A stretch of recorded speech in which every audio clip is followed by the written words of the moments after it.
सर्वधर्मस्वरूपिणे अवतारवरिष्ठाय रामकृष्णाय ते नमः। मुनिं शारदां देवीं रामकृष्णं जगद्गुरुं पादपद्मे तयोः श्रित्वा प्रणमामि मुहुर्मुहुः। नमः श्रीयतिराजाय विवेकानन्दसूरये सच्चित्सुखो स्वरूपाय स्वामिने तापहारिणे।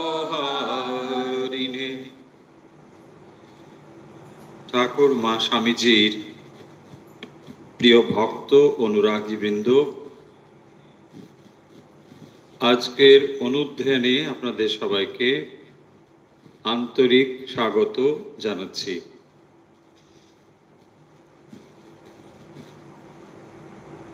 আজ আমরা যে বিষয় নিয়ে অনুধ্যান করব তা হল শ্রীমদ্ ভগবদ গীতা। শ্রীমদ্ ভগবদ গীতার আমরা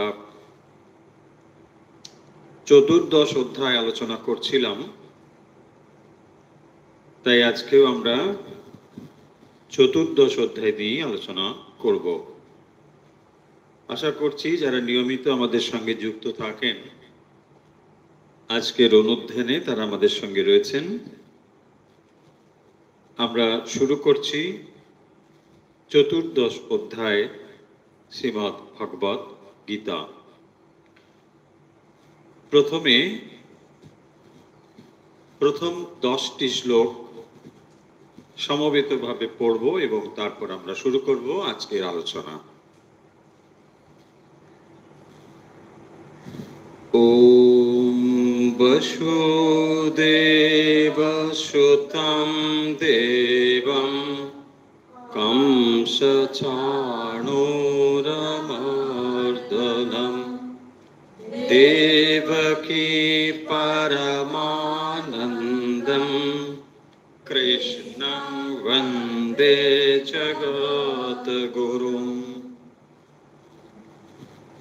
अथ चतुर्दश अध्यायः गुणत्रय विभाग योगः।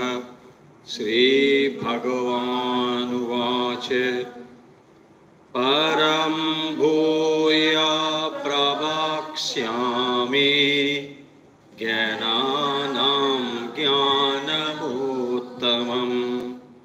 यच्च ज्ञात्वा मुनयः सर्वे परां सिद्धिमितो गताः। इदं ज्ञानमुपाश्रित्य मम साधर्म्यमागतः। सर्गेऽपि नोपजायन्ते प्रलये न व्यथन्ति च। मम योनिर्महत् ब्रह्म तस्मिन् गर्भं दधाम्यहम्। सम्भवः सर्वभूतानां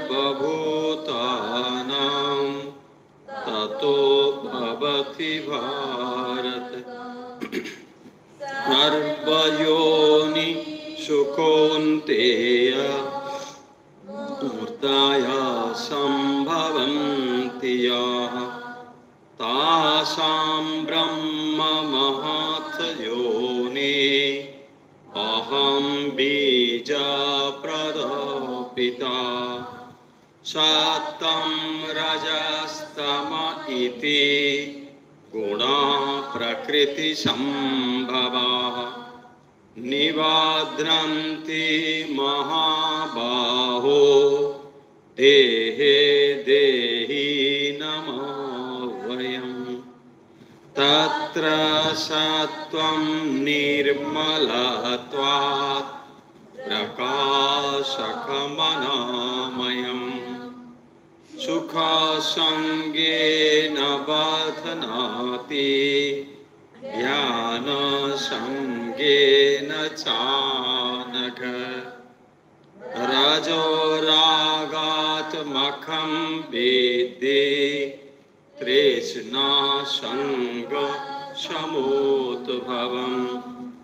तन्निबध्नाति कौन्तेय कर्मसङ्गेन देहिनम् तमस्तज्ञानजं विद्धि मोहनं सर्वदेहिनां प्रमादालस्य निद्राभि तन्निबध्नाति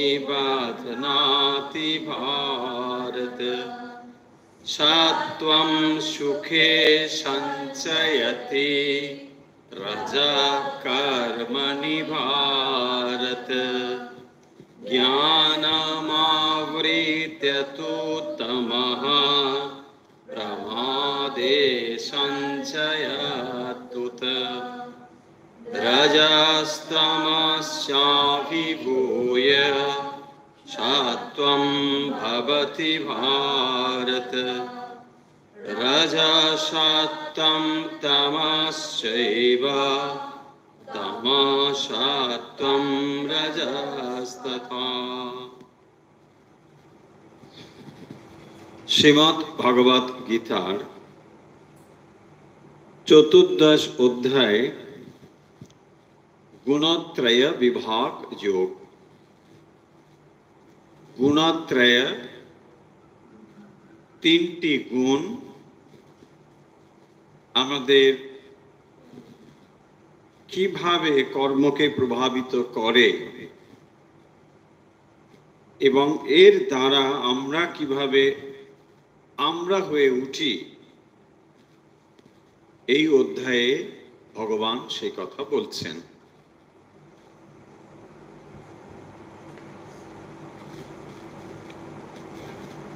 যত মানুষ রয়েছে সমস্ত মানুষের ভেতরে একজন মানুষ থেকে যে আরেকজন মানুষের তফাৎ, যদিও আমরা সকলেই দুটি পা, দুটি হাত, দুটি চোখ এসব রয়েছে, তবু একজন মানুষ আর একজন মানুষের থেকে সম্পূর্ণ পৃথক।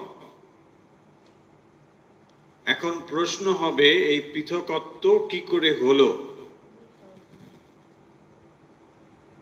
একজন মানুষ একটি কাজ যেভাবে সম্পন্ন করেন, অন্য মানুষ সেই কাজ অন্যভাবে সম্পন্ন করেন। এবার ভেবে দেখুন, আপনি কাজ করবার জন্য হাত পা এগুলোকে ব্যবহার করেন, কর্মেন্দ্রিয়, কিন্তু কর্মেন্দ্রিয়গুলোকে কে চালায়? মন নির্দেশ দেয়, সেই জন্যই এগুলো কাজ করে। কারণ হাতের নিজস্ব কোনো ক্রিয়া সম্পাদনের ক্ষমতা নেই। আপনি তাকে যেমন নির্দেশ দেন সে তেমন কাজ করে। এখন প্রশ্ন হলো, যদি মনের সংকল্প বিকল্প দ্বারা আমরা কর্ম সম্পাদন করি, তাহলে এই মনের ভালো মন্দ, এই মনের সঙ্গে যা যা যুক্ত রয়েছে, আসলে সেই কিন্তু কর্মটাকে সম্পন্ন করে। গুণা গুণেষু বর্তন্তে। তাহলে আসল কর্তৃত্ব যিনি করেন তিনি হচ্ছেন গুণ। যদি আপনার মন সত্য ডমিনেটেড হয় বা সাত্ত্বিক হয়, তাহলে আপনি কর্মকে একভাবে করবেন। রজ অথবা তম হলে কর্মকে অন্যভাবে করবেন। তাহলে কর্ম সম্পাদনের জন্য যিনি আসলে দায়ী তিনি হচ্ছেন গুণ। এই গুণই মনকে চালিত করছে এবং এই গুণের দ্বারাই আপনি আমি হয়ে উঠছি। আমরা যখন বলি একজন মানুষ, তখন আমরা তাকে কি বোঝাতে চাই? সেই মানুষের যেমন একটি দেহ রয়েছে, তা হয়তো বাইরের দিক থেকে অনেকের সঙ্গে সাদৃশ্য হবে, মিল হবে, কিন্তু তাহলে এই মানুষটি আলাদা হলো কি করে? যখন আমরা দুটো মানুষের তুলনা করছি, তফাৎ হচ্ছে তার মানসিক গঠনে, যাকে আমরা খুব গ্রসলি বলি ব্যক্তিত্ব। ব্যক্তিত্ব মানে ব্যক্তির গুণাবলী, অর্থাৎ যে গুণাবলী মানুষকে এক থেকে আলাদা করেছে তাকেই আমরা বলছি ব্যক্তিত্ব, ব্যক্তি হয়ে ওঠা। তাহলে এই যে ব্যক্তি হয়ে ওঠা, এই তফাৎটা কি করে হয়? সেই গুণই আমাদের মনের অবস্থাকে তৈরি করে। আবার এই গুণই আমাদের জন্ম জন্ম যেভাবে আমরা যাচ্ছি কর্মের ভেতর দিয়ে সব নিয়ন্ত্রণ করে এই প্রকৃতি বা গুণ। যেহেতু গুণ প্রকৃতি সংযুক্ত, ফলে প্রকৃতি বা গুণ সমার্থক। এখন প্রশ্ন হচ্ছে, তাহলে এটা জেনে আমাদের কি লাভ? লাভ হলো, আপনি যদি জীবনকে উন্নত করতে চান, তাহলে আপনার কাছে যে হাতিয়ার, চাবিকাঠি, তা হলো এই গুণের ওপর রাজত্ব করা। এই গুণগুলোকে যদি আপনি কন্ট্রোল করতে পারেন, তাহলেই আপনি উন্নততর আমি হয়ে উঠতে পারেন। কেবল এই তিনটি গুণেরই কম্বিনেশন, পারমুটেশন। দেখুন, যাকে আমরা খুব গ্রসলি বলি সত্য রজত তম, এটা খুব গ্রস নেম। এর মধ্যেও আমার অনেক রকম পার্সেন্টেজ আছে, ক্লাসিফিকেশন রয়েছে। গ্রসলি আমরা সত্য রজত তম বলছি। আবার মজার কথা, এই গুণগুলো এমন নয় যে একজন সাত্ত্বিক মানুষ মানে তার মধ্যে তামসিক রাজসিক নেই, তাও নয়। যদি তাই হতো তাহলে কিন্তু দেখুন, কুম্ভকর্ণ কোনদিন জেগে উঠতো না? উঠতো 6 মাস পরে তো জেগে তো উঠছে একবার, তাই না? তাহলে তো ঘুমিয়ে থাকতো। বলে কুম্ভকর্ণ তুমি তামসিক ঘুমিয়ে থাকো না, সেও একবার জেগে উঠছে। আবার বিভীষণ, যাকে সাত্ত্বিক বলছিস, তিনি যে ঘুমোচ্ছেন না তা তো নয়, তিনিও ঘুমোচ্ছেন, তাই না? দেখুন, তাহলে আপনি কি করবেন? তার মানে তিনটে গুণ একসঙ্গেই আছে। এই অধ্যায়টি এই জন্য গুরুত্বপূর্ণ যে কিভাবে আপনি এগুলোকে হ্যান্ডেল করে ত্রিগুণাতীত অবস্থা লাভ করতে পারবেন। সেই কথা এই অধ্যায়ে বলা হয়েছে। তাই আপনি যদি মনে করেন যে আমি জীবনকে উন্নত করব, ভগবান বলছেন তার মূল যে চাবিকাঠি সেটা আমি কিন্তু বলে দিচ্ছি। কিভাবে তুমি নিজেকে তৈরি করবে দেখে নাও। কারণ মূল জায়গাটি যদি আপনি জানেন, তাহলে বুঝতে পারবেন যেটা আপনি নিজেই করছেন। যদি জীবনকে আপনি তামসিকতায় ভরে দেন আর বলতে থাকেন ভগবান কি হলো কি হলো, এটা কোনো মানে হয় না। কি করে আপনি আপনার জীবনকে উন্নত করবেন, স্বয়ং ভগবানই সে কথা বলে দিচ্ছেন। দেখুন, ভগবান এই সৃষ্টি করেছেন সবকিছু, আবার ভগবান বলছেন এই সৃষ্টির পারে কি করে যেতে হয় আমি তাও বলে দিচ্ছি। তিনি নিজেই বলছেন, অন্য কেউ বলছেন না।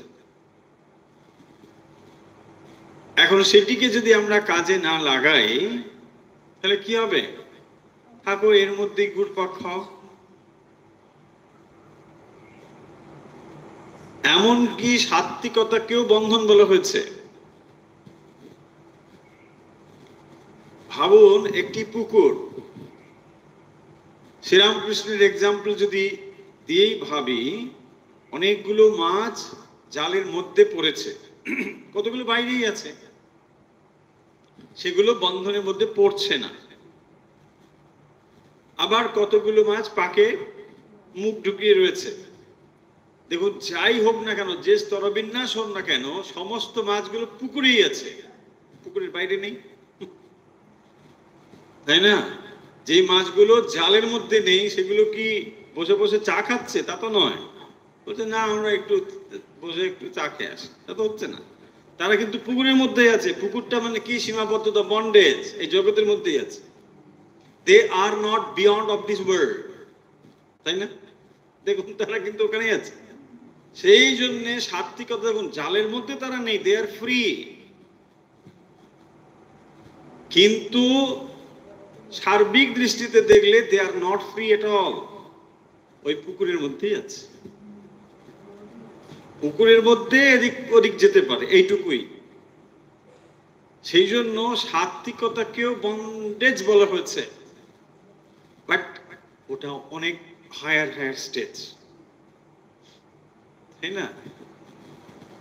শ্রীরামকৃষ্ণ ওই এক্সাম্পল বলছেন এরা মুক্ত জীব। ওই এক্সাম্পলটা ঠিকই আছে, ভুল কিছু নেই। কিন্তু যদি আমরা সাত্ত্বিক, রাজসিক, তামসিক এই তিন ক্লাসিফিকেশনে নিয়ে আসি, তাহলে দেখবো ওরা কিন্তু সেই পুকুরের মধ্যেই আছে।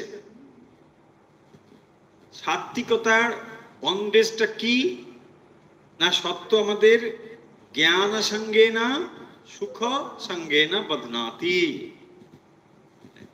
সুখের জন্য আর জ্ঞানের জন্য, জ্ঞান মানে নট দিস আত্মজ্ঞান, তো জ্ঞান লাভের জন্য এটা এটা ওটা এই জ্ঞান। কারণ জ্ঞান একটা তৃপ্তি দেয়, নলেজ একটা তৃপ্তি দেয়, ওয়ান টাইপ অফ আনন্দ, সেটাও কিন্তু ভোগ। জ্ঞান ভোগ, কারণ তার অ্যাপ্রিসিয়েশন রয়েছে, কিন্তু সেটা মুক্ত নয়। আত্মমুক্তির চেষ্টা ছাড়া যে জ্ঞান, সেও কিন্তু বন্ধন। ফলে এই অধ্যায়ে এই জিনিসগুলো খুব স্পষ্টভাবে বলা হচ্ছে। আমরা এ পর্যন্ত সত্য, রজ, তম এর প্রকৃতি নিয়ে আলোচনা করেছি। কেমন এই গুণগুলি, তার লক্ষণ কি, কিভাবে এটা বেঁধে দেয়, তার ফলই বা কি, গতি কি, এসব বিষয়গুলো পরপর আসবে। আমরা 10 নম্বর পর্যন্ত বোধহয় পড়েছিলাম। এবারে তার পরবর্তী শ্লোক থেকে পড়া আমরা শুরু করছি। শ্লোক নম্বর 11।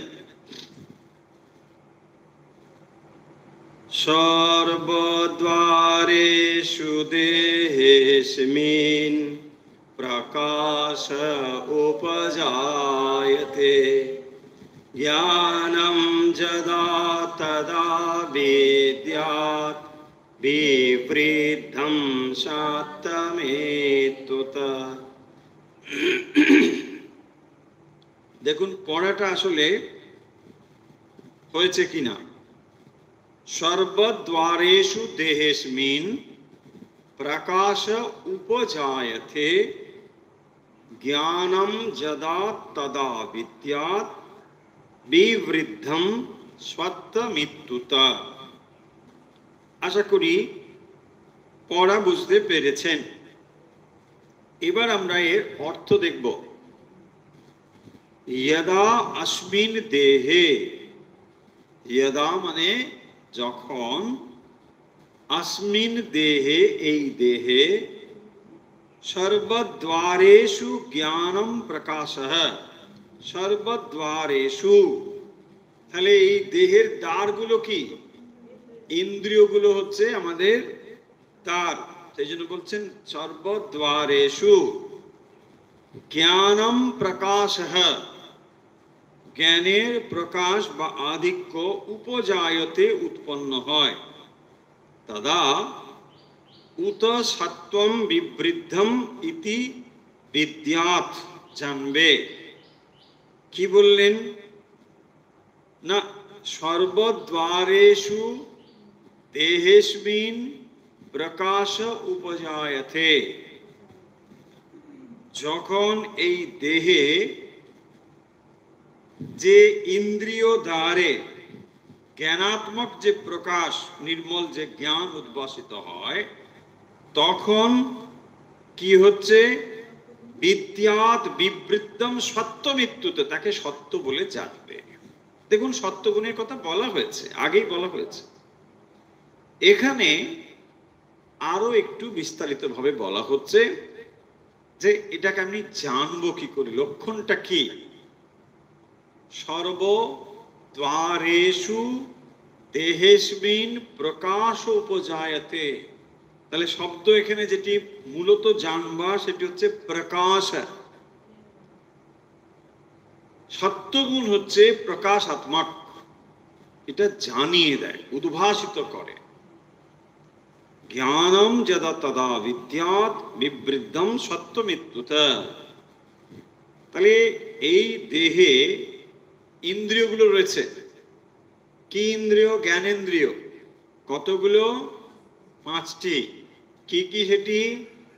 চক্ষু, কর্ণ, নাসিকা, জিহ্বা, ত্বক। তাহলে এই যে ইন্দ্রিয়, এখানে জ্ঞান যখন আপনি লাভ করছেন, কিভাবে লাভ করেন? এই 5 ভাবেই লাভ করতে পারেন। হয় আপনি কোনো একটা কিছুকে দেখতে পারেন, শব্দ হলে শুনতে পারেন, আর কি করতে পারেন? স্পর্শ করতে পারেন, আর কি করতে পারেন? স্মেল নিতে পারেন, তাই না? আর কি করতে পারেন? টেস্ট নিতে পারেন। তাহলে এছাড়া আর কিন্তু আপনার কাছে কোনো স্কোপ নেই। জ্ঞান লাভের জন্য এই 5টি ইন্দ্রিয় আপনার কাছে রয়েছে। তাহলে ইন্দ্রিয়ের জ্ঞান প্রাপ্ত হওয়ার জন্য ইন্দ্রিয়, বিষয়, মন এগুলো থাকতে হবে। ইন্দ্রিয়গুলো কি করে? এগুলোকে রিসিভ করে।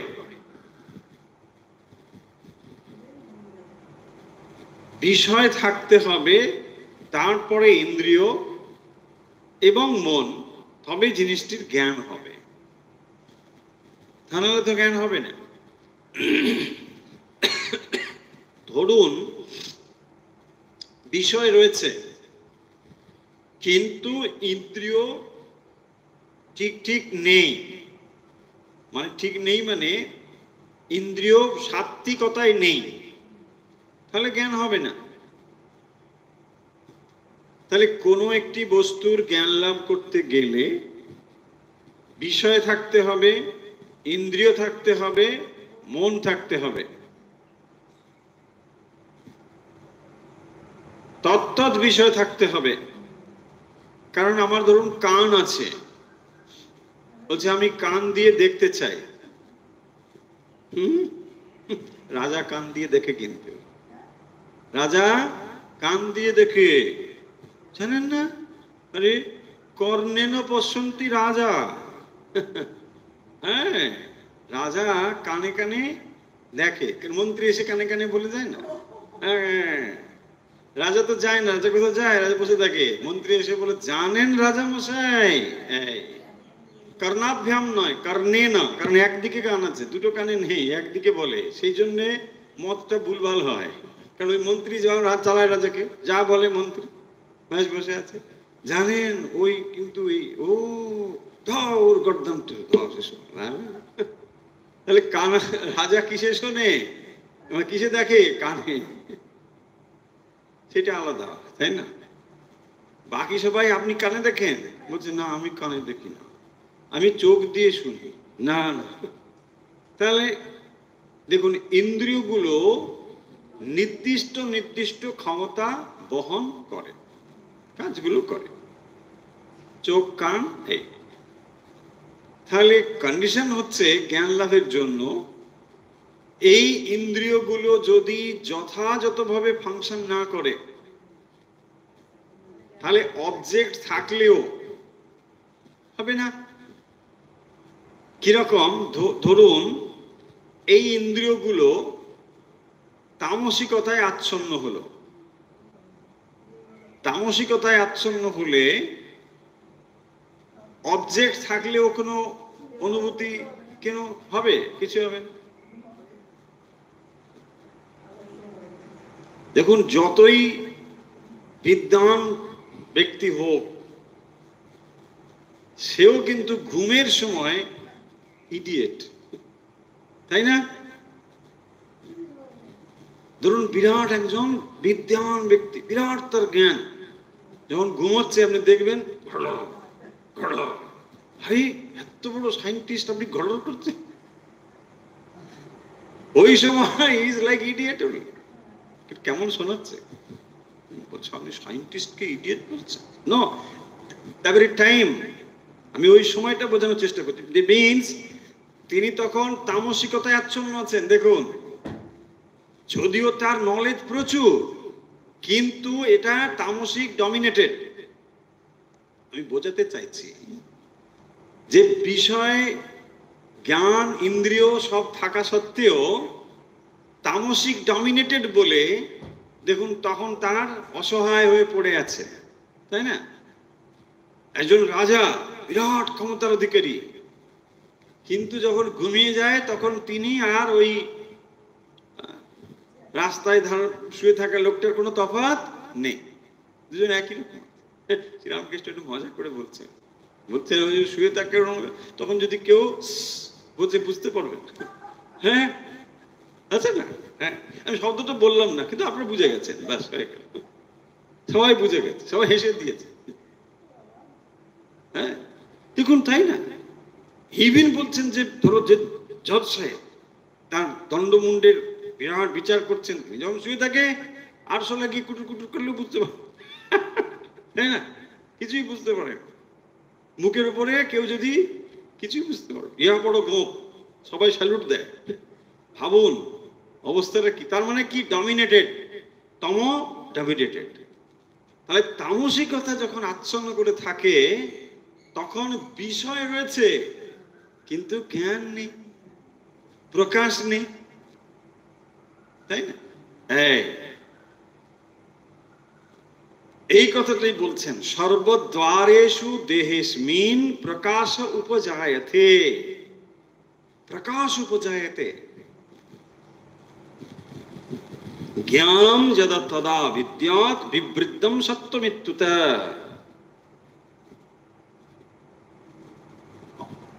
Always he is alert. Carelessness এর উল্টো দিকে আছে। বুঝতে পারে কি হলো, বলছে না এটা চলছে নাকি চলছে না, আই ডোন্ট নো। আরে হোয়াট, ওয়াই?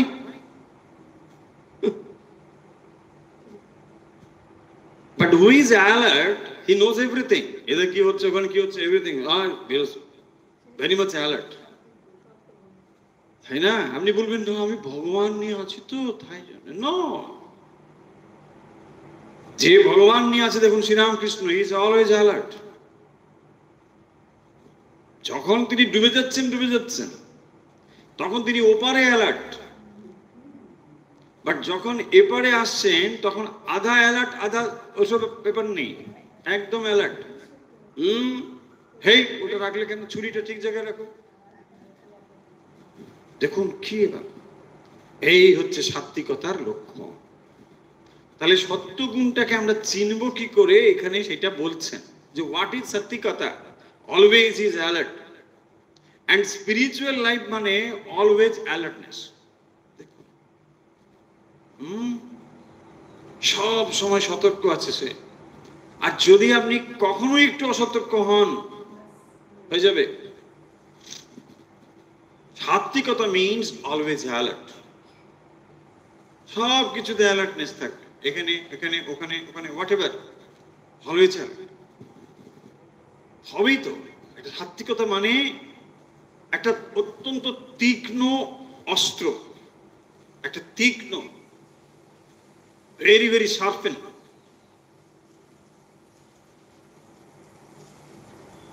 রাজর্ষি, রাজা এট দ্য সেম টাইম ঋষি। দেখুন, প্রবল জ্ঞান তার মধ্যে রয়েছে, তিনি আবার রাজ্য পরিচালনা করছেন, তাই না? আমরা কি ভাবি, আমি ভগবানের নাম করি তো, আমি কি তোমার ভগবানের, তাই না? কি ভগবানের নাম করো, দুটো কি অতি, মানে আমাদের অবস্থা খারাপ। হ্যাঁ, না আমি এগুলো করে আর কি করবো, একটু চা করে দাও, বসে বসে খাই। কেন? রাজর্ষি, কি তেজ চিন্তা করো। আরে বাপরে, ভাবাই যায় না। ভারতবর্ষের, এই তো পৃথিবীর অন্য কোথাও ঘটনা বলা হচ্ছে না। রাজর্ষি, রাজা জনক, দেখো, বিদেয় জনক, পিওর সাত্ত্বিকতা, আবার এট দ্য সেম টাইম রাজসিকতাও আছে। দরকার যখন হচ্ছে রাজ্য পরিচালনা করছেন, বাট তিনি জানেন তিনি পিওর আত্মা, এটা তিনি জানেন। তাই জন্য তাকে বলা হয় বিদেহ। সর্বদ্বারেষু দেহেস্মিন, তাহলে अस्मिन् দেহে, দেহাস্মিন মানে अस्मिन् দেহে, এই দেহে সর্বদ্বারেষু প্রকাশ উপজায়তে, সর্বদ্বারেষু প্রকাশ উপজায়তে, জ্ঞানম যদা তদা বিদ্যাৎ বিবৃদ্ধম সত্যম ইত্যুত, সত্যম ইত্যুত। তাহলে ইতি উত মানে তখনই, বিদ্যাৎ জানবে, সত্যম সত্যগুণ, বিবৃদ্ধম মানে প্রবল হয়েছে। যখন তুমি জানবে যে তোমার ইন্দ্রিয়গুলো জ্ঞানাত্মক, নির্মল যে জ্ঞান, দেখুন এই নির্মল শব্দটা কিন্তু খুব ইম্পর্টেন্ট। ওয়াই? যদি আপনার মাইন্ড ডমিনেটেড হয় তামসিকতা বা রাজসিকতার দ্বারা, you will not gain proper knowledge, you will not acquire proper knowledge. কেন না? Already dominated. দেখুন, রাজসিকতা মানে কি? মনটা মলিন হয়ে আছে রজসের দ্বারা। রজস মানে হচ্ছে যেখানে কাম রয়েছে, বস্তু লাভের আকাঙ্ক্ষা রয়েছে, লোভ রয়েছে। তাহলে যদি বস্তু, আপনার মাইন্ড কামা লোভ দ্বারা ডমিনেটেড হয়, তাহলে আপনি রিয়েল জিনিসটা বুঝতে পারবেন। তাহলে জ্ঞান প্রাপ্ত হতে গেলে মনটিকে এই কোয়ালিটি থেকে সাত্ত্বিক অবস্থায় আসতে হবে। দেখুন, যখন আপনি বলেন ওটা কি দেখলেন, ও বাবা, ও একটা লোক দেখলাম শয়তানের কাছাকাছি, মানেটা কি? মানে আপনার মনটা অলরেডি শয়তান, কথাটা তাই না? আমরা যখন এরকম করি, তার দেখুন, যে লোকটাকে আপনি পছন্দ করছেন না তার সম্পর্কে যখন আপনাকে রিপোর্ট দিতে বলা হচ্ছে, আপনি ভালো রিপোর্ট দিতে পারবেন? এই পয়েন্টটা মনে রাখুন। তার মানে আপনি যেভাবে আপনার মাইন্ডটাকে রাঙিয়ে রেখেছেন, এই জগৎটাকে সেভাবেই দেখছেন, হচ্ছে কি না সর্বত্রই? তাহলে রিয়েল নলেজটা আপনার কাছে এলো? নো। বাট ওটা নিয়ে আপনি লাফাচ্ছেন, কিন্তু চলছে না। এইভাবে তো জগৎটা চলে। লোকটা না ভীষণ খারাপ, ওয়াই? ইউর মাইন্ড ইজ, দেখুন এইভাবে চলছে। তার মানে যখন আপনার মাইন্ড সাত্ত্বিকতায় পরিপূর্ণ হবে, then only will get real knowledge. সত্যি কিনা বলুন? এইটাই বলছেন এখানে, জ্ঞানম যদা তদা বিদ্যাৎ বিবৃতম সত্যমিত্যুত। তখনই আপনার মন ঠিক ঠিক নলেজটা নিতে পারবে, নাহলে পারবে না। তাহলে মন যদি রাজসিক, সাত্ত্বিকতা, তামসিকতায় ডমিনেটেড থাকে, আপনি ঠিক নলেজ পাবেন না। আপনি যে ঠিক নলেজ পেলেন না, এর জন্য কে দায়ী? আপনার মনটাই দায়ী। কারণ আপনার মনটাকে আপনি এমন ভাবে গুণযুক্ত করে রেখেছেন, ও এমন ভাবে কতগুলো কনক্লুশন অলরেডি করে রেখেছে, তার উপরেই ওই ধারণাটা করছে, তাই কি না? দেখুন, এভাবেই চলছি আমরা। কোন একটি মানুষকে আপনি 20 বছর আগে চিনতেন, সেই মানুষটি আজ আর সেই মানুষ নেই, কথার কথা। এখনো কিন্তু আপনার মন ওটাই ধরে রেখেছে, তাই না?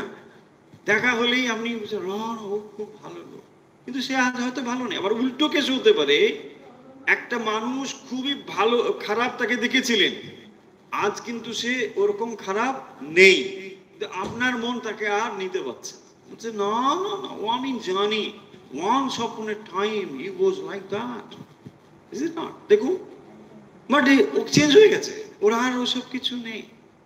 তার মানে আমি যেটা বলতে, যে পয়েন্টটা যেটা, সেটা হচ্ছে যে যখনই আমার মাইন্ড প্রিডমিনেটেড হচ্ছে কোনো কিছু দ্বারা, তখন আপনি রিয়েল নলেজটা পাচ্ছেন। তাহলে মনের ভেতরে সাত্বিকতা নিয়ে এলে তবেই আপনি জিনিসটিকে জানতে পারবেন। তাই দেখুন, এই জন্য হয় কি, দেখুন সকলেই শ্রীরামকৃষ্ণ শ্রীরামকৃষ্ণ আমরা চেষ্টা করছি বলবার, কিন্তু এক একজনের অবস্থা অনুযায়ী ধারণা এক এক রকম হচ্ছে। কেউ ভাবছেন তিনি দক্ষিণেশ্বরে পুজো করে ওই ক্যান্সার হয়ে মরে গেছে, বাস ফিনিশ, জাস্ট নাথিং। কারো কারো ধারণা এটা হচ্ছে।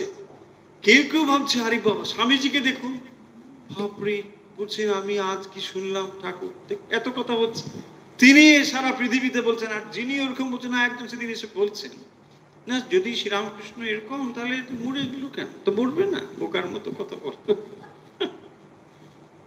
এই কত রকম মানুষ। হ্যাঁ হ্যাঁ, বলছি স্বামীজি যদি এত 39 বছরে, আরে ভাই তুমি মরলে ওইরকম কুকুরের মতো মরবে, আর এরা দেহত্যাগ করলে পৃথিবী এদের জন্য জয়লাভ, মানে জয়ধ্বনি করবে। ওইটা তফাৎটা বোঝো, মূর্খের মতো। অথচ তিনি নাকি বিরাট মানে চাকরি করেই মানুষ মানে নিজেদেরকে না ভাবে কি একটা না করে ফেলেছে, কারণ খালি কোথাও না কোথাও একটা টাকা পয়সা পাচ্ছে, অমুক পাচ্ছে, ভাবছে আরে বাপরে বাপ কি না কি হয়ে গেছে, কি সব বুদ্ধি। এই হচ্ছে মানুষের মানে বুদ্ধির অবস্থা, যে কথা থেকে যে কথাগুলো আসছে। তো যখনই আপনার মাইন্ড এইরকম ভাবে ডমিনেটেড থাকবে, আপনি রিয়েলিটিকে জানতে পারবেন। এটা হলো মূল পয়েন্ট। সেই কারণের জন্য আমরা রিয়েলিটিটা বুঝতে পারি না। আমরা এক এক রকম ভাবে জগৎটাকে ভাবছি, এক এক রকম ভাবে দেখছি, পারসেপশন এক এক রকম ভাবে হচ্ছে। দেখুন এটাই বলছেন, তাহলে জ্ঞানম যদা তদা বিদ্যাৎ বিবৃতম সত্যমিত্যুতা। আপনি যদি ঠিক ঠিক রিয়েল নলেজটা পান, তখন বুঝতে হবে সাত্বিকতা বেড়েছে। বিবৃদ্ধম, যখনই এই দেহে ইন্দ্রিয় দ্বারে জ্ঞানাত্মক নির্মল জ্ঞান উদ্ভাসিত হবে, তখন জানবে সত্যগুণ বৃদ্ধি পেয়েছে। তাহলে সত্যগুণ মানে যেখানে নির্মল জ্ঞান আসবে। সাত্বিকতা হচ্ছে জ্ঞান প্রাপ্তর্য। জ্ঞান মানে হচ্ছে যে বস্তু যা তাকে সেইভাবে জানার নামই হচ্ছে জ্ঞান। এই আর তাকে যদি আপনি সাধারণত কি হয় দেখুন, রাগ উদ্দেশ্য সংযুক্ত মন থাকলে, ধরুন আপনি যাকে পছন্দ করেন তার ভেতরে কিছু গুণ আছে, কিন্তু আপনি সেটাকে বেশি করে দেখবেন, হবে কি না?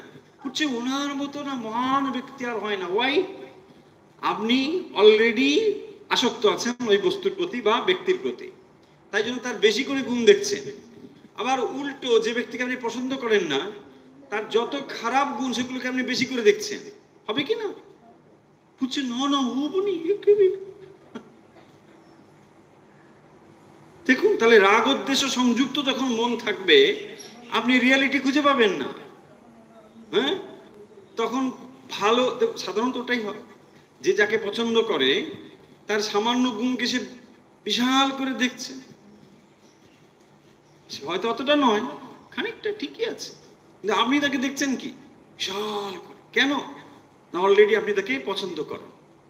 যেটা অপছন্দ করেন, দেখুন সেখানে কি হচ্ছে, বুঝছে না উনি না এরকম, হ্যাঁ রাখো, আমার কাছে আর বলতে শুন, তাই না? দেখুন, তার মানে অলরেডি আমাদের মন রাগ উদ্দেশ্যে সংযুক্ত হওয়ার ফলে রিয়েলিটিকে নিতে পারলো।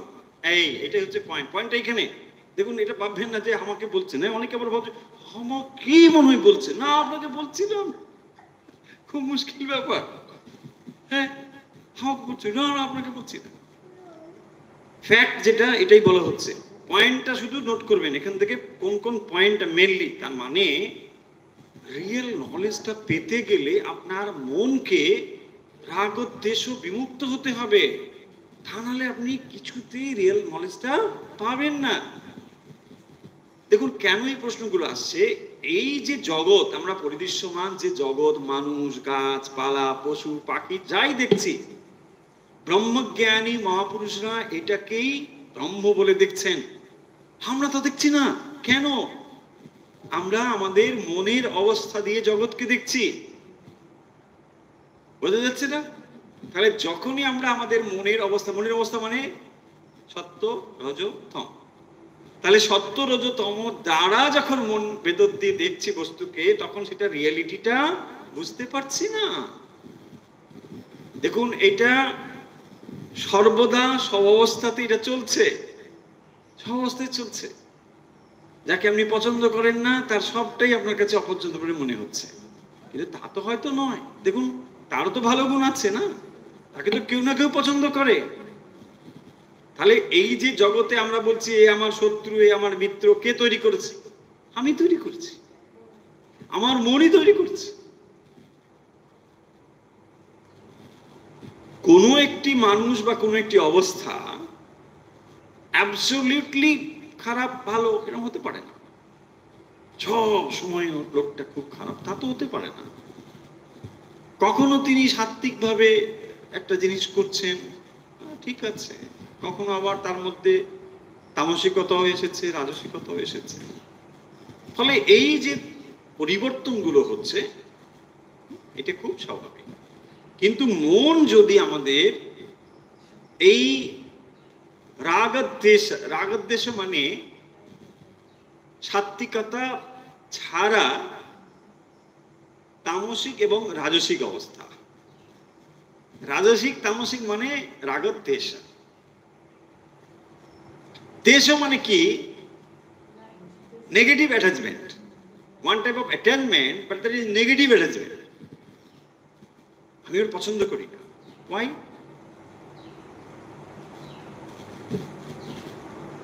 দেখুন, এটা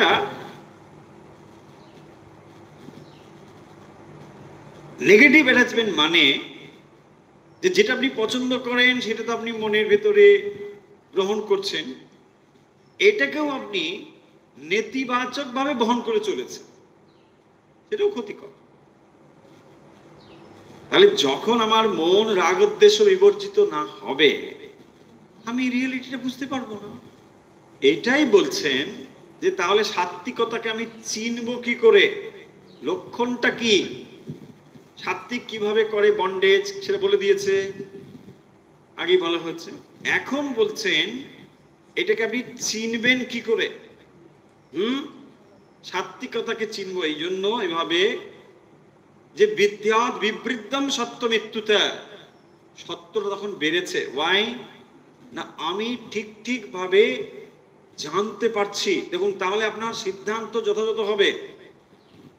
এই জগৎ সম্বন্ধে আপনার ধারণা, সিদ্ধান্ত যথাযথ হবে যদি আপনি সাত্ত্বিক জ্ঞান বা সাত্ত্বিক অবস্থা থাকে।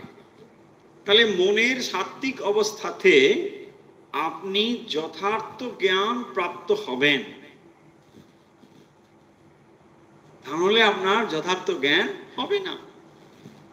এখন নিশ্চয়ই আমরা বুঝতে পারছি কেন জীবনে সাত্ত্বিকতার প্রয়োজন রয়েছে। সাত্ত্বিকতা জীবনে না আনতে পারলে আমরা কখনোই যথার্থ জ্ঞান প্রাপ্ত হব না, পেতে পারো না। সম্পূর্ণ সাত্ত্বিকতা যদি নাও হয়, মানে একেবারে ধরুন বিশুদ্ধ সাত্ত্বিকতা, খানিকটা সাত্ত্বিকতা ছাড়াও আপনার এই শাস্ত্র জ্ঞানও হবে না। ও বলেছে গীতা ঠিকই আছে, রাখো, অত বেশি করে লাভ নেই, ওসব সাধু বাবাদের কথা, বুঝলেন না, ওসব কথা। চলো, মানে হয়ে গেল, মানে আপনার অলরেডি মাইন্ড সঙ্গে সঙ্গে একটা সিদ্ধান্ত নিয়ে নিল, দিয়ে আপনি বই বন্ধ করে না চলো সুন্দর ফুরফুরে হাওয়া একটু ঘুরে আসি, পার্কে গিয়ে বসে পি অ্যান্ড পি ব্যাস, হ্যাঁ পি অ্যান্ড পি। বুঝতে পারি না, সময় নষ্ট করে চলে ব্যাস। ভগবত গীতা হয়তো বা যে কোনো শাস্ত্র দেখুন, সঙ্গে সঙ্গে আপনার মাইন্ড তার মানে অন্য কিছুর দ্বারা ডমিনেটেড হয়ে যাচ্ছে। এইগুলো প্রতি মুহূর্তে চলছে। তার মানে একটু মনের ভেতরে সাত্বিক ভাব না এলে আপনি শাস্ত্র পাঠের ইচ্ছেও প্রকাশ করতে পারবেন না, মনের ভেতরে এগুলো প্রয়োজন এটাও বুঝতে পারবেন না। বলছেন না না এগুলো কি দরকার, এগুলো বেকার, তার দরকার নেই, তার থেকে বড় একটু ডাল বাছি চাল বাছি কাজে হবে, রান্না করবে, আসবে কিনা? ইউজলেস ভাই, কোথায় কে কৃষ্ণ কি করেছে সে তো মরেই গেছে না, এইসব এরকম দেখুন এসব আসবে। ওই এইসব মরা গপ্প বলে লাভ কি, ফালতু দরকার। দেখুন তাহলে রিয়েল নলেজ পেতে গেলে আপনার মনকেও সাত্বিক ভাবে আনতে হবে। দেখুন এগুলোর সঙ্গে সম্পূর্ণ জীবনযাত্রা ইত্যাদি সব রিলেটেড। স্পিরিচুয়ালিটি মানে হোলিস্টিক ডেভেলপমেন্ট, হোলিস্টিক মানে পরিপূর্ণ, HOLI হোলিস্টিক। হোলিস্টিক ডেভেলপমেন্ট মানে হচ্ছে পরিপূর্ণ, অ্যাজ এ হোল, পরিপূর্ণ। তাহলে একজন মানুষ যখন আধ্যাত্মিক হয়ে উঠছেন, যথার্থ অর্থে ধার্মিক হয়ে উঠছেন, তিনি একজন কমপ্লিট হিউম্যান বিইং হচ্ছেন। বলতে না তিনি যা খুশি করেন, যেমন খুশি শুয়ে থাকেন, no no no, spirituality is not like that. আধ্যাত্মিকতা মানে জীবনের একটা শৃঙ্খলা জিনিস আসতে হবে। আপনি একটা পিওরেস্ট জিনিসকে পেতে চাইছেন জীবনে। আধ্যাত্মিকতা মানে হচ্ছে বিশ্ব সংসারে যা কিছু পাওয়া সম্ভব তার থেকে সর্বোচ্চ জিনিসটি, সব থেকে উচ্চ জিনিস, সেটাই আপনি লাভ করতে চাইছেন। এত হাইয়েস্ট জিনিস পেতে চাইছেন মানে এই বিশ্ব সংসারে যা কিছু আছে সেগুলো আপনার কাছে জাস্ট ভ্যালুলেস। এটা আপনি ধারণা করতে পেরেছেন? Just valueless. আপনি বলবেন না গাড়ি বাড়ি, হ্যাঁ ঠিক আছে থাকতে হবে, একটা বাড়ি চাই, যেতে হবে, গাড়ি চাই, দ্যাটস অল, এর বেশি কিছু নেই, এর বেশি কিছু নেই। শ্রীরামকৃষ্ণ কবে সেই কথা বলে গেছে, কি বলছেন? টাকায় কি হয়? খাওয়া হয়, বাড়ি হয়, খাওয়া হয়, দ্যাটস অল। দেখুন আর কি হয়? আর কিছু হয় না। জীবন সমস্যার সমাধান হয় না, জীবন সমস্যার সমাধান হয় না। আপনি যত অর্থবানই হোক কি হবে? কিচ্ছু হবে না। সেই জন্য এই নলেজ গুলো আমাদের দরকার। মন যদি এই 3 গুণের দ্বারা ডমিনেটেড হয় তাহলে আপনি রিয়েল নলেজ পাবেন না। সেই কারণের জন্য আপনাকে এই গুণগুলোকে হ্যান্ডেল করতে শিখতে হবে। আরো আসছে দেখুন, লোভ প্রবৃত্তিরারম্ভ কর্মণাম সমস্পৃহা রজস্যেতানি জায়ন্তে বিবৃদ্ধে ভরতর্ষভ। 12 নম্বর শ্লোক। লোভঃ প্রবৃত্তিরারম্ভ। ভরত যে ভরতর্ষভ মানে ভরত যুক্ত ঋষভ, ভরতর্ষভ, ঋষভ মানে শ্রেষ্ঠ অর্থে। তাহলে এখানে হে ভরত কুল শ্রেষ্ঠ, তিনি বলছেন লোভঃ প্রবৃত্তি কর্মণাম আরম্ভঃ অসমঃ মানে অস্থিরতা। লোভ প্রবৃত্তি আরম্ভ কর্মণাম অসমঃ স্পৃহা রজস্যে তানি জায়ন্তে বিবৃদ্ধে ভরতর্ষভ। তাহলে রাজসিকতা, সাত্ত্বিকের পরে এখন রাজসিক বলছেন। তাহলে এইগুলো হচ্ছে রজগুণের লক্ষণ। আমরা বলেছি না, দেখুন ওই যে বললাম লিঙ্গম, লিঙ্গম বা লক্ষণের কথা আগে বলেছি। হ্যাঁ, এখন এইটা বলছেন যে এইগুলোকে চিনব কি করে, এর লক্ষণগুলো কি? লোভ, প্রবৃত্তি, আরম্ভ। তাহলে লোভ, লোভ কাকে বলে? লোভ কাকে বলে? না সত্যি লোভের তফাৎ আছে। লোভ হচ্ছে না, কেমন নয়। দেখুন, আপনি কোন একটা জিনিস লোভ করছেন, ভালো কথা, এমনি এটা পেতে চাই, ঠিক তা নয়। যখন অপরের জিনিস গ্রহণের ইচ্ছা, তাকেই বলা হবে লোভ, তাই না? পরদ্রব্য, পরদ্রব্যেষু লোভ। আপনি নিজে নিজে উন্নত হন, তাতে ক্ষতি নেই, যে আমি আমার প্রসপারিটি চাই, রাজসিকতা রয়েছে। লোভ না, লোভ হচ্ছে পরদ্রব্য গ্রহণের ইচ্ছা, অপরের জিনিস, সেইটা নেব, আমার হবে, এটা আমার হলে ভালো, এখান থেকে লোভ তৈরি হলো। তাহলে লোভ জিনিসটি হচ্ছে কিরকম? পরদ্রব্য গ্রহণের ইচ্ছা হচ্ছে লোভ। প্রবৃত্তি, সর্বদাই কর্মে প্রবৃত্তি, সব সময় কর্ম প্রবৃত্তি। প্রবৃত্তির আরম্ভ, আরম্ভ মানে উদ্যম। এখন আপনি বলবেন যেটা ভালো কথা, হ্যাঁ ভালো কথা।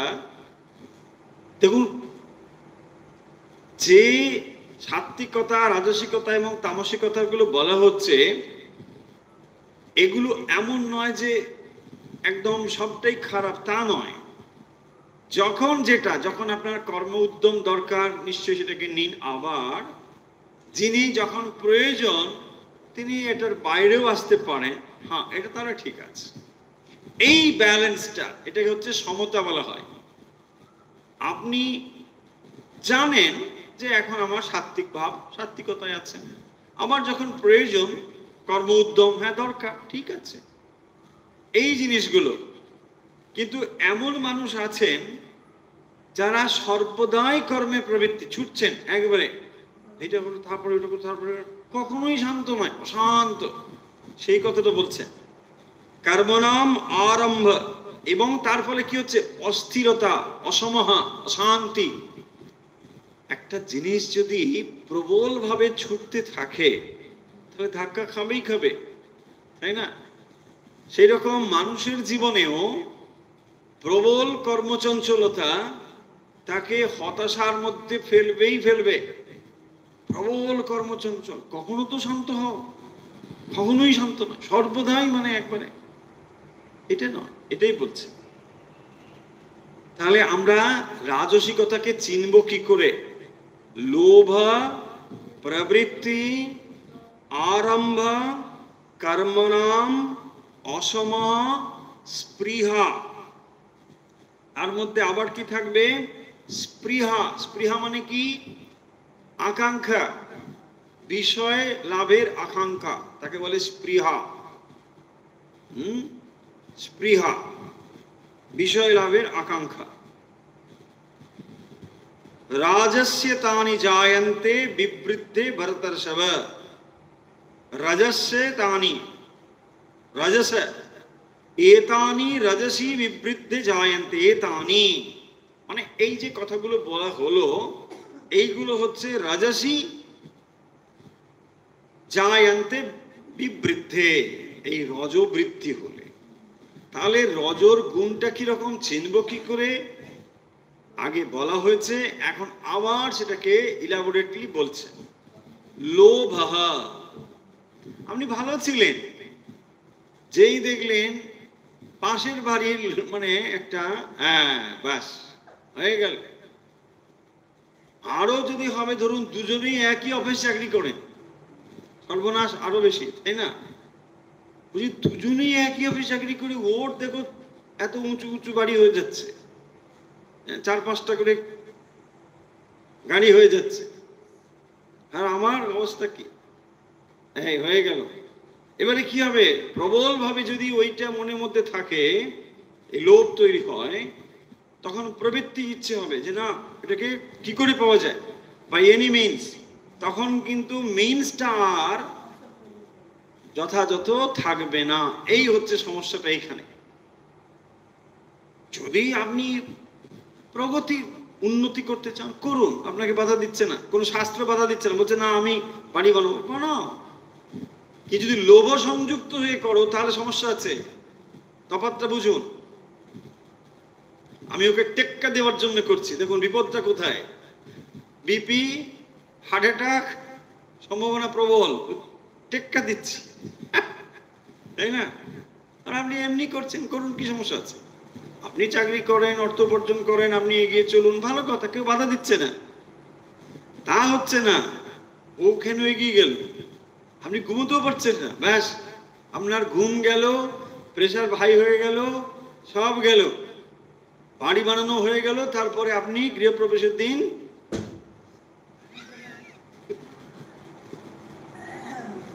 তফাৎটা আমরা বোঝা যাচ্ছে না, তফাৎটা এইখানে, এইটাই হচ্ছে ব্যাপার। তাহলে লোভা প্রবৃত্তি আরম্ভ কর্মণাম অসমস প্রিয়া, এরা সব সময় অশান্ত হয়ে থাকে। এই মানসিকতাটাই অশান্তির হেতু, এই মানসিকতাটা। দেখুন, ভুল বুঝবেন না, শাস্ত্র আপনাকে বলছে, আমাকে কি শাস্ত্র কি চায়, আমি না খেয়ে দিয়ে মরি, এটা শাস্ত্র চায় না, না না না, একদম তা বলছে না। ধর্ম অর্থ কাম মোক্ষ, আমাদের আচার্য পুরুষ যারা,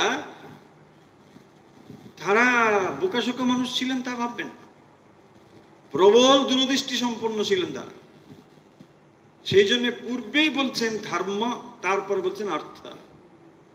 অর্থ উপার্জন করো ধর্ম সংযুক্ত হয়ে, তাহলে বিপদে পড়বে। আর আমরা ধর্মটাকে উড়িয়ে দিয়ে প্রথম নিয়ে এসেছি অর্থ, তারপরে অনর্থ, ব্যাস, তারপরে পরমার্থ।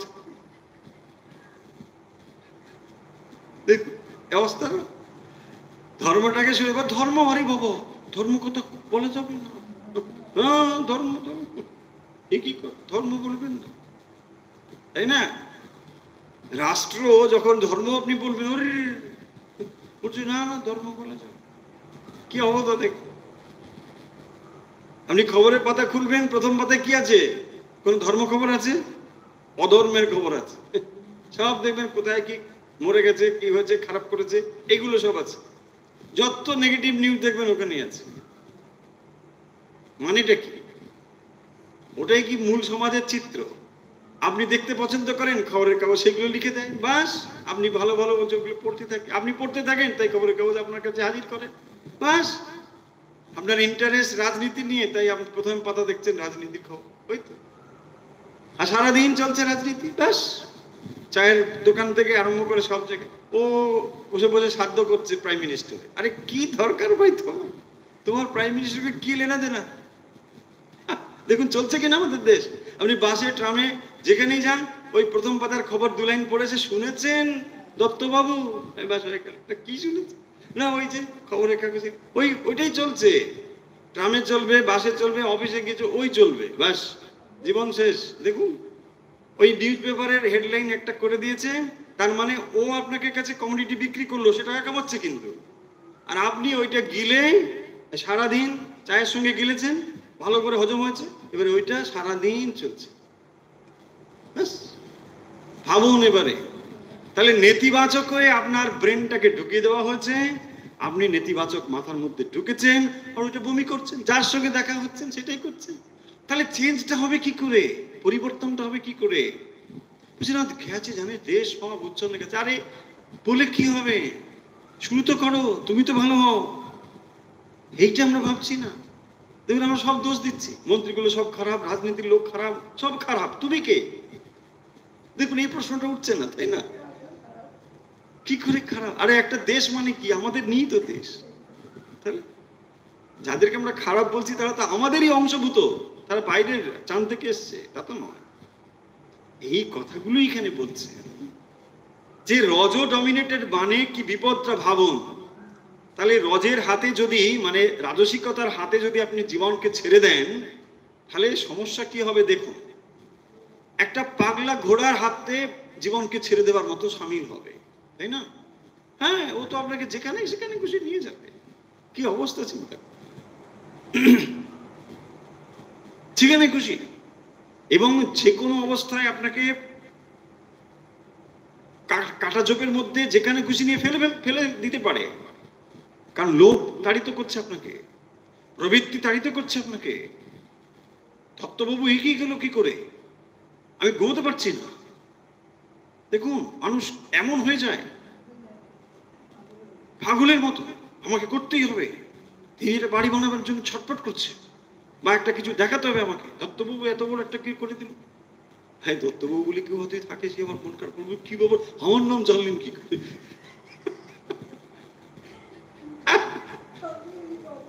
সব দিকে বিপদ। আচ্ছা, না না, মৃত্যুবাবু, মিত্তির বাবু। হ্যাঁ, ঠিক আছে। হ্যাঁ, মিত্রবাবুকে মিত্তির বাবু বলে না, মিত্তির বাবু। যাই হোক, লোভ প্রবৃত্তির আরম্ভ কর্মনাম অসম স্পৃহা। তার মধ্যে প্রবল স্পৃহা কাজ করছে। স্পৃহা মানে বিষয় লাভের আকাঙ্ক্ষা, তীব্র আকাঙ্ক্ষা। দেখুন, আকাঙ্ক্ষা জিনিসটি ভালোভাবে যদি যায়, খারাপ কিছু নয়। আপনার ভেতরে আকাঙ্ক্ষা আছে, আপনি এগিয়ে যাওয়ার কথা ভাবছেন, আপনার মধ্যে প্রগতি রয়েছে, ঠিক, এটা ভালো। কিন্তু যদি লোভ প্রবৃত্তি এই সবগুলোর দ্বারা বশীভূত হয়ে আপনি কর্মের দিকে যান, তাহলে বিপদ আছে। এটাই বলছে রজসী এতানি জায়ন্তে বিবৃদ্ধে ভরসা সব। তাহলে যদি আপনার মনে হবে রজটা বেড়েছে, কি করে বুঝবেন? এই লোভ ডমিনেটেড, ব্যাস আপনার ভেতরে একটা লোভ ঢুকে গেছে। হ্যাঁ, এই রজ এসেছে, আসো রজ এসে, হ্যাঁ ব্যাস। এই মানে যদি আপনি সাত্ত্বিক মানে বিচার, সাত্ত্বিক মানে যে দেখতে পায়, আপনার ভেতরে সাত্ত্বিকতা থাকলে আপনি এর পরম্পরাগুলো দেখতে পাবেন, কনসিকোয়েন্স গুলো বুঝতে পারবেন, যে আমার মন যদি লোভ সংযুক্ত হয়, এ আমাকে কোথায় নিয়ে ফেলতে পারে। দেখুন, লোভ একটা ছোট্ট বাবলের মতো, কিন্তু ওটাকে যদি ধরতে না পারেন, ও আপনাকে শেষ করে দেবে। তাই যদি সাত্ত্বিকতা থাকে, তখন আপনি বিচার করে দেখতে পারবেন, সর্বনাশ করবে ও, এইখানেই বন্ধ করো, এই মুহূর্তেই বন্ধ করো। এইটাকেই বলে সাত্ত্বিকতা, নলেজ। কারণ আপনি কনসিকোয়েন্স দেখতে পাচ্ছেন, যে এই যদি হয় এই হবে, এই যদি হয় ওই হবে, ওই যদি হয় এই হবে, ফিনিশ। এইটা আপনি বুঝতে পারেন। সাত্ত্বিকতা থাকলে তবে কনসিকোয়েন্সটা বুঝতে পারেন, কি ঘটবে এটা বুঝতে পারেন। আর তা না হলে দেখুন, জীবন কি করবে? জীবনকে আপনি যদি যথার্থ রূপে না চালাতে শেখেন, জীবন আপনাকে তার মতো করে নিয়ে চলবে। বাস, কোথায় এখানে ফেলবে, ওখানে ফেলবে, সেখানে ফেলবে। তার জন্য আপনি কখনো দুঃখ পাবেন, যন্ত্রণা পাবেন, কষ্ট পাবেন, আঘাত পাবেন। আর ভগবান বলছেন, তুমি জীবনকে যদি পরিচালিত করতে শিখে নাও, তাহলে তোমার হাতেই এটা আমি দিয়ে দিয়েছি, তাই না? তোমার হাতে দিয়ে দিয়েছি, কোন ব্যাপারই না। একজন মাতালের গল্প বেশি মনে আসছে, কি ব্যাপার বুঝতে পারছি। তো একজন মাতাল, মানে তার বাড়ি টাড়ি ফিরেছে, মাতলামি টাতলামি সব করেছে, কিন্তু করেছে কি, একটু বেশি খাওয়া হয়েছে তো, সে মানে কাঁটা ঝোপে টোপের মধ্যে পড়ে গিয়ে মুখ টুক গেছে, সব মানে রক্তাক্ত হয়ে গেছে। তো বাড়িতে ফিরেছে, তার স্ত্রী বলছে, আরে তোমার এই কি অবস্থা? বলছে, না না না, আমি কিছু এসব একদমই খাচ্ছি না। আচ্ছা ঠিক আছে, যাও যাও দেখো, তুমি আয়নায় দেখো। ও আয়নায় দেখেছে, ঘরের মধ্যে ঢুকে আয়নায় দেখছে, সংক্ষেপে ছোট করে সময় চলে গেছে। তো মানে ওখানে দেখছে, দেখে ওতে চারিদিকে, মুখে তো এরকম চারিদিকে হচ্ছে। ও করেছে কি, চারিদিকে যত ক্ষতস্থান আছে, ব্যান্ডেজ ট্যান্ডেজ যা যা লাগানো সব লাগিয়ে টাকিয়ে দিয়েছে। তারপরে ওর স্ত্রী এসে ঘরে ঢুকেছে, কি ব্যাপার তোমার এই অবস্থা, তুমি বললে আর খাবে না মদ, এইসব কি করেছো, এগুলো নেশা টেশা করে? বলছে, না আমি নেশা করি না, আর কি হয়েছে? না, ওই কুকুরে তাড়া করছিল, আমি সে কাঁটা জোরের মধ্যে পড়ে গিয়েছি, তাই জন্য এরকম করেছে। ও আচ্ছা আচ্ছা, কুকুর তাড়া করেছে। তারপরে বলছে তুমি মানে ঠিক আছে তো? বলছে আমি ঠিক আছি। তুমি মানে রক্ত টক্ত সব মুখের এসব ঠিক হয়েছে তো? বলছে হ্যাঁ, এখন মোটামুটি আমি ঠিকই আছি। স্ত্রী দেখছে ওই আয়নাতে সব ব্যান্ডেজ লাগিয়েছে। আয়নাতে মানে দেখে দেখে ওইখানে সব একটা একটা করে ওই যে ব্যান্ডেজ লাগায় না, ওইগুলো সব ওইখানে লাগিয়েছে।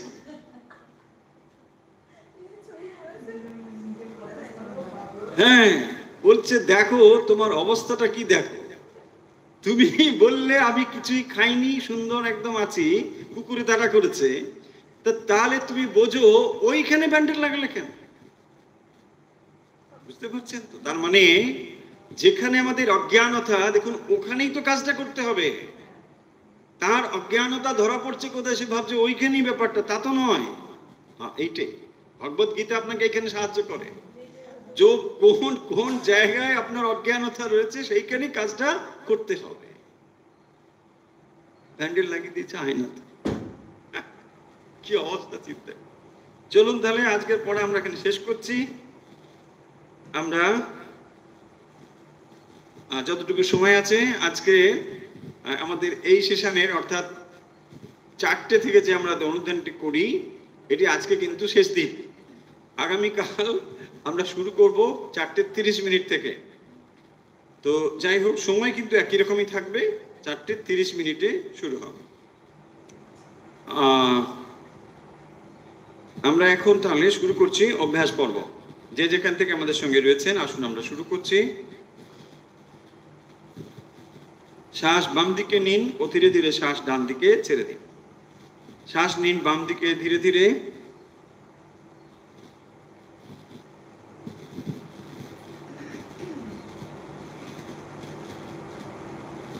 শ্বাস বাম দিকে নিন ও ধীরে ধীরে শ্বাস ডান দিকে ছেড়ে দিন।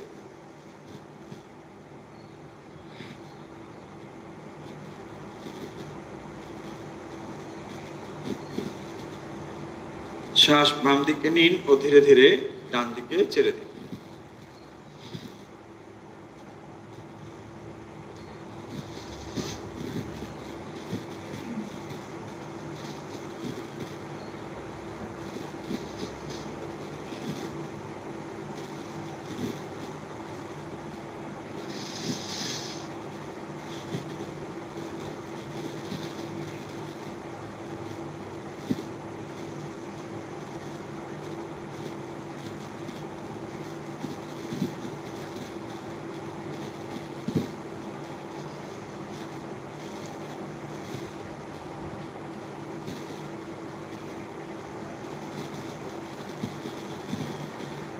রিল্যাক্স। এবার ডান দিকে শ্বাস নিন ও বাম দিকে ছেড়ে দিন। শ্বাস ডান দিকে নিন,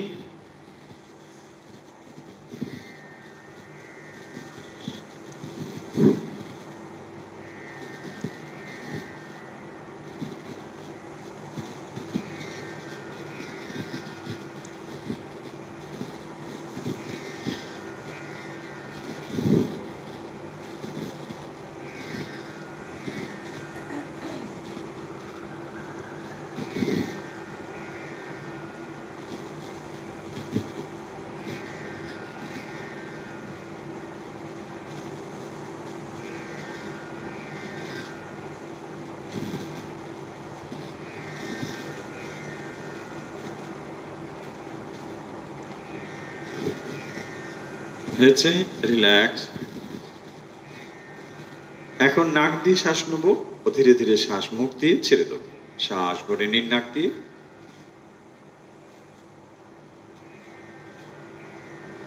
মুখ দিয়ে ফু দেবার মতো করে শ্বাস ছেড়ে দিন।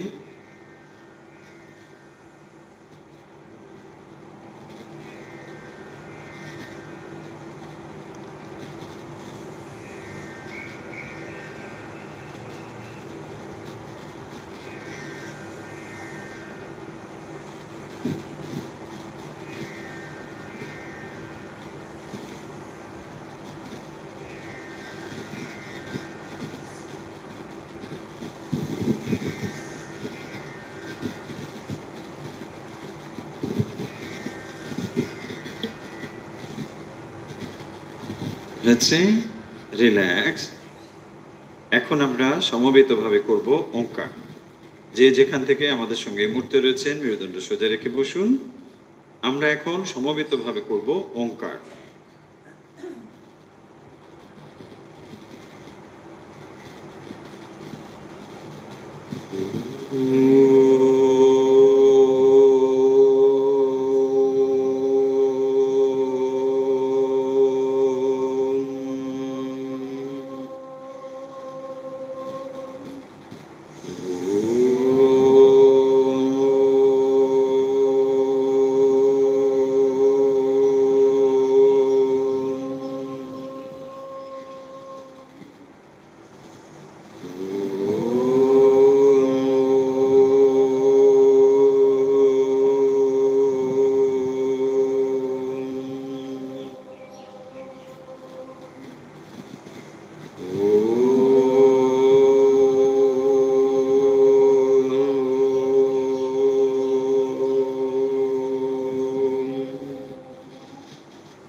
হরি ওম তৎসৎ। ধীরে ধীরে চোখের পাতা মেলুন, হাত নাড়ুন, পা নাড়ুন, হাত দুটো ঘষে চোখে ও মুখে স্পর্শ করে দিন। আজকের মতো অনুধ্যান অভ্যাস এখানেই শেষ হলো। এখন সমবেতভাবে রামকৃষ্ণ শরণ। রামকৃষ্ণ শরণম, রামকৃষ্ণ শরণম, শরণে জয় জয় রামকৃষ্ণ শরণম, রামকৃষ্ণ শরণম, রামকৃষ্ণ শরণম। কৃপাহি কেবলম, কৃপাহি কেবলম, কৃপাহি কেবলম শরণে, কৃপাহি কেবলম, কেবলম, কৃপাহি কেবলম। জয় জয় রামকৃষ্ণ শরণম, রামকৃষ্ণ শরণম, রামকৃষ্ণ শরণে। শরণাগতোহম, শরণাগতোহম, শরণাগতোহম শরণে, শরণাগতোহম, শরণাগতোহম, শরণাগতোহম শরণে। রামকৃষ্ণ শরণম, রামকৃষ্ণ শরণম, রামকৃষ্ণ শরণম। शरणे नमो श्री गुरवे नमो श्री गुरवे नमो श्री गुरवे नमो नमो नमो श्री गुरवे नमो श्री गुरवे नमो श्री गुरवे नमो नमो राम कृष्ण शरणं राम कृष्ण शरणं राम कृष्ण शरणं शरणे राम कृष्ण जय